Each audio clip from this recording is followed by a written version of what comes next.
I am the president and I have to be with my fighting forces. So yan ang ano ko, I'm here to, I said, to condole with the family. Wala kayong dapat, worry when I visited your center. Ayaw ko na lang, I would not want into a blame game. But I gave you 5 billion for the acquisition of modern equipment.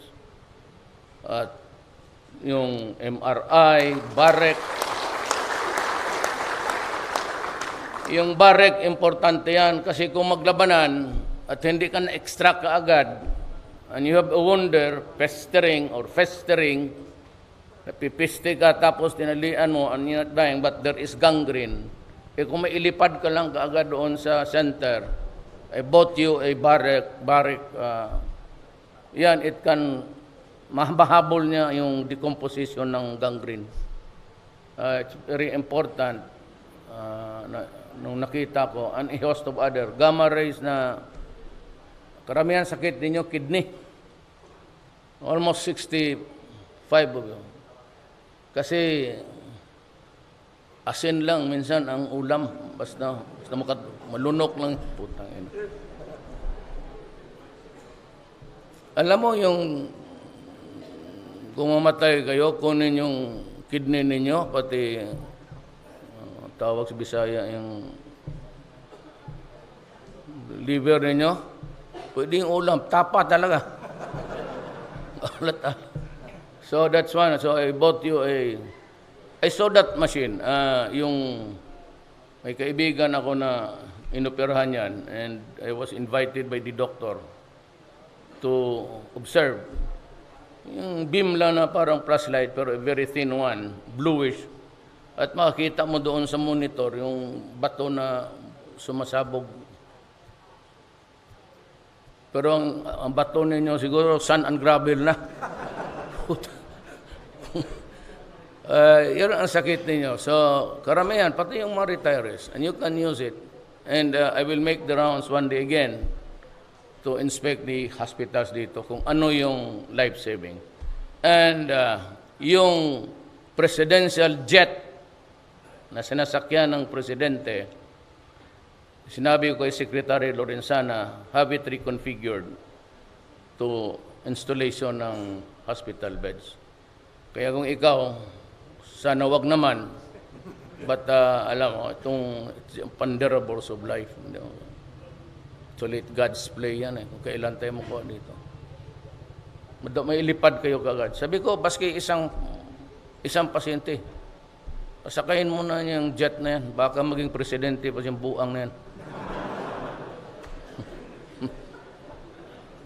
Kaya to, pati yung mga Fokker ko, gawain na ninyo yung parang deployment ng dalawa ata yan, inyo na yan.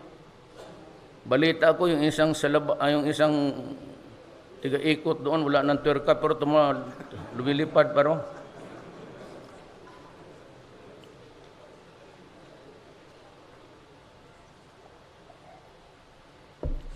Nauuhaw ko nanonood sa media.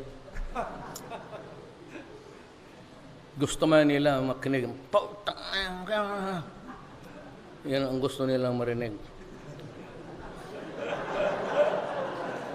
Gusto nilang marinig kung ano yung kalaban ko. Nung tinuro nung asawa ko, sa yung caption ng Rangers naghintay, I was supposed to go there. Hindi naman ako, yun namang security. Sabi nga, wag na kasi may thunderstorm. Papuntahan namin doon, hindi yung kampo. So hindi ako natuloy ng isang araw, but mayroon doon na parang naghintay na hindi dumating. Nakita ko yung boots ng tinuro ng asawa ko. Sabi niya, bakit kasi bilibala dyan? Tingnan mo yung mga sapatos ng... Kaya una kong tinitignan yung mga boots ninyo. You know, I said, in my time and during my time, you will have everything you'd need. Lahat. Inyo na yung aeroplano ko, maganda yung hospital ko, yung isang building ninyo doon, lumulutang yung, bumabalik yung, paano ba itong klaseng hospital yun? Imong tubol aning klase mo mobalik. Klase ito. Unsa man eh? Is this a hospital or what? Sa Manila, it's an old building. Actually, it was the original. Well, sabi ko, ganito na lang. You condemn, do not, huwag mong iparking yung mga tao dyan because of the infection. Sabi ko, bigyan ko na kayong bagong building. It was 5 billion all in all. Mabutit na lang kasama ko yung Jokno, DBM. So every time magsalita yung mga ano doon, pag maganon si Jokno, approve. Okay. Ganon ng ganon si Jokno. Hindi ko alam, katabi pala niya 45, nakaganon yung sundalo, putang ina mo, pag magkamali ka dito, yari ka.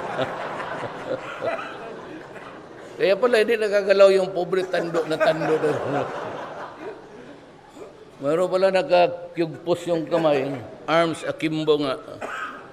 Kaya palang dulo ng 45 ng putang ina mo. Kayo lang mga, huwag mong unahin niya makurakot kami ng pakmatay ng bayan dito. Well, I'd like to be very, very, very honest and very, very frank with you. This will be a clean government. Kung magpakamatay kayo sa bayan na ito, you should be proud. In my time, there will be no corruption at all. I will not allow it. Ayaw ko talaga. Hindi ako nasanay. Hindi ako nasanay ng gano'n.